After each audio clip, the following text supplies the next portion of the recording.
दिनैनि खौरांगिरि मेल खुंनायनि गुबै जाहोनानो जाहैबाय जोंहा जोबोद गोजोनथाव रादाब जोंनि थाखाय माने जोंनि हारिनि थाखायबो बर' हारिनि थाखायबो जोबोद गोजोनथाव रादाब आरोखि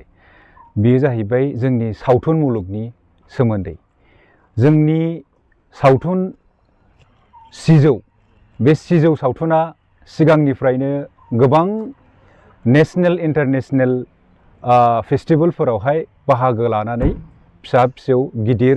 बेफोरबायदि एवार्ड्सफोर देरहाबोबाय थादों मोनबोबाय थादों दा साबसिन गोजोनथावसिन खौराङा जाहैबाय जोंनि रायजोआवनो आसाम स्टेटनि 9थि बे सावथुन फेस्टिवल बे फेस्टिवलावहाय जोंनि सिजौ सावथुना गासै मोन 6था आयदायावहाय देरहासार जानो हादों आरोखि बे आयदाफोरानो जाहैबाय गासै सेथियाव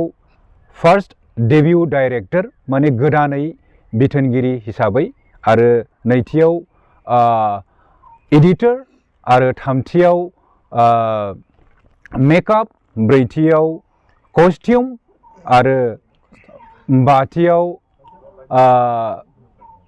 आर्ट डाइरेक्टर आरो दथियाव जाहैबाय आं नेगेटिभ विलेन रलनि थाखाय आरोखि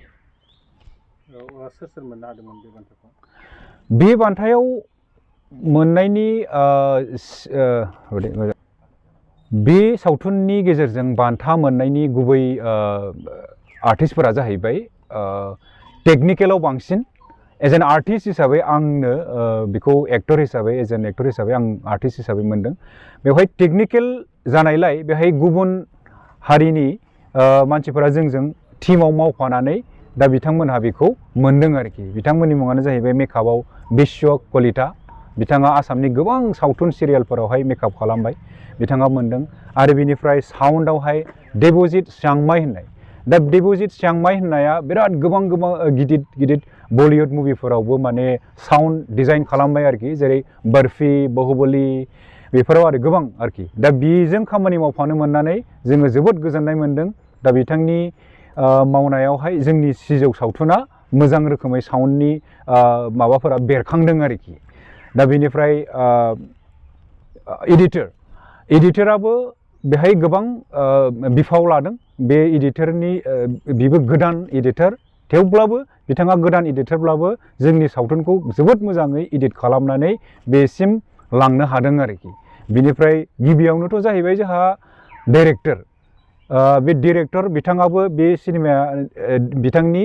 गिबिसिन फिचार फिल्म होननानै बुंदों दा बे गिबिसिन फिचार फिल्मखौ बिथाङा ओरैबायदि गोसो होनानै मोजाङै बानायदों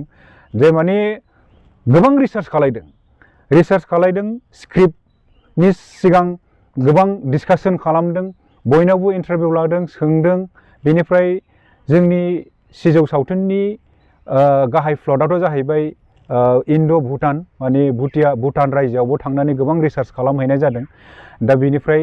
गोबां माने रिसार्च खालामनानै बिथाङा बे गिबिसिन गावनि फिचार फिल्मखौ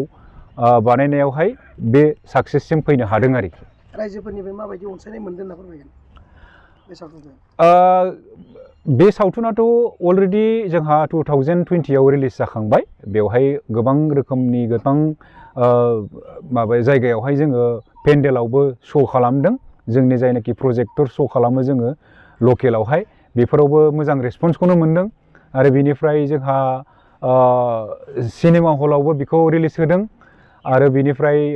स्टेटनि गोबां नेशनेल इन्टारनेशनेल